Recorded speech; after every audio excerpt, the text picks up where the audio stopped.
just can't give up now. I've come too far from where I started from. Nobody told me this road would be easy, and I don't believe he's brought me this far to leave me.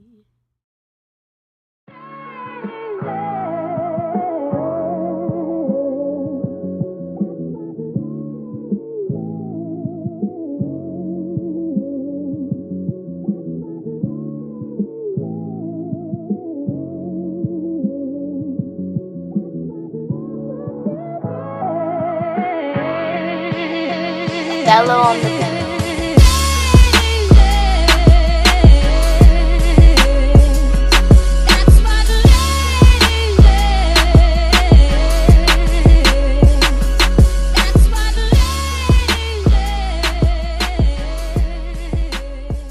I was kind of like the little sister that looked up to her big sister type thing.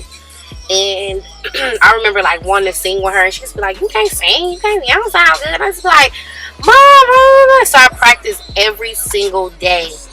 Like literally, my mom can tell you, like I literally practice every single day to become like great and so good at singing, just to prove to her like I can sing. And that's how I started actually singing. Before singing, I was dancing with her. So I was background dancing. I would go to her shows and I'd do the background dancing. And this one time, she had a show and she went on stage and she was so like nervous. And she was like, she can't do it. So she was like, come up here with me. And it was just like, just so happened like I was rehearsing all of her moves and all of her parts. So it was like we was literally in sync. And then from that day, my mom seen it and she was like, y'all could do this together. So we started singing together. We did that for a little bit. We had a lot of opportunities on the table. It was this one incident that was where we went to New York. We went to like Def Jam, Sony. We met with like Jay-Z's, his one of his closest friends. His name is like, I can't remember his name, but he's a real close friend of his. And it was like the first heartbreak because we were literally like in those offices. We seen those people's faces and their reaction to our music and to who our personalities and stuff, and nothing came out of it.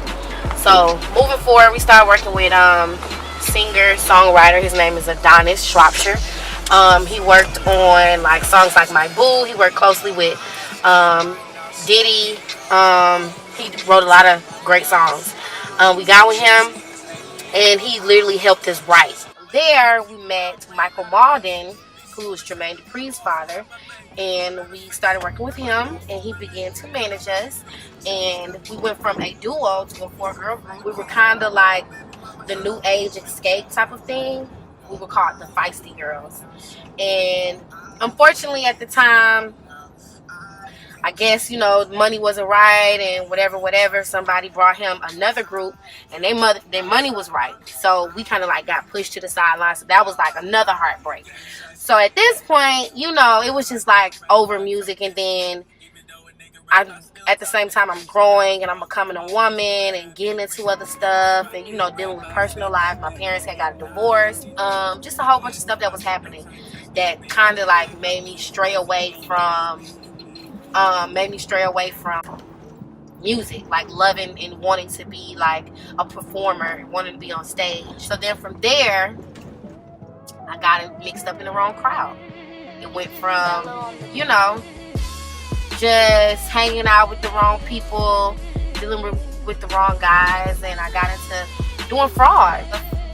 And I ended up getting arrested, and I ended up going to prison. So I did, you know, my little bit. So it was like, it was crazy. And my first bunkie, she was a lifer. When she got locked up, she was 16. By the time I had met her, she was 44 years old.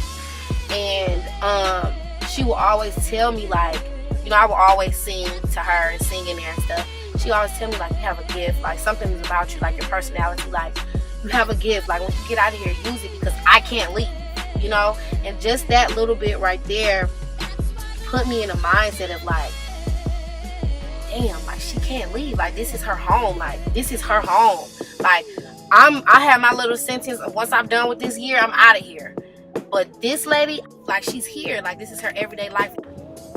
That was an experience for me. So coming out of that, being used to fast money, and by this time I had strayed away from music, well, singing, it was kind of hard. So then I took a step back, took a reality check. I took a step back, and I've always loved animals. That's something, like, you know, a lot of people don't know. I love animals, so I started working at a shelter, an animal shelter. While being there, I still had like a longing feeling to want to be around music. So I started working with Sunny Digital. He's a long time friend. I went to high school with him, and I was working like side by side with him, just like getting experience and just developing myself. So I was actually doing personal assistant. I was kind of like the sister, but I've always been like, he will always ask me to do certain stuff, so it came naturally. You know, the little side gig from Sunny, and, you know, doing the personal assistant thing for him. I was like, why don't I just make this a business? So I came up with Meet the Rose, my own company. And I started shopping myself. Really didn't know a lot about it, but, you know, I just started doing my thing. Like, and I actually linked with longtime friend Metro Boomin, and I reached out to him, and I was like, listen, you need to put me on your team. And he was like, what you do? And I'm like, I'm a personal assistant. He was like, actually, I really do need you. And he sent his number, and the rest was history. It was like, you know, you think somebody playing, and you like, nah, you playing. He's like, quit your job. I'm like, man, boy, what? How these bills gonna get paid? And he told me to quit my job, and I did. And then I went on tour with him and like stood on stage listening to fans like rap music lyrics, you know, that he made. So it was a really great experience for me. But even then, I still knew that I wanted to do more. I appreciate him so much for everything that he's done. So now I co-manage a producer, and I'm co-managing an artist, and I'm working with Since the 80s. They're like a label management company. They have a lot of different acts on their label company. They manage a couple artists that signed to J. Cole, and, you know, a couple different artists, R&B acts and rappers and stuff. So it's really dope of what they got going on. Like, it's really, really dope, and I'm glad to be a part. You know, I've been in positions to where a lot of my family members never will ever be able to say they could. I flew on private jets. I've been overseas, and let the world tell it, you know, the system tell it, oh, you a felon, you can't do that. But, you know, I remember people telling me that I couldn't even get a passport, and if I would have listened to them, I would have not have traveled. I would have never took that chance and did what I was supposed to do. So, you know, ultimately, I'm in a place in my life to where God has already proven to me that what he can do, how great he is. It's just making sure that and crazy part about it is just go back to the times that I was in prison, and my faith overcame my reality. Like, just believing and knowing that the things that I was praying about and the things that I was wanting and needing, that he had me.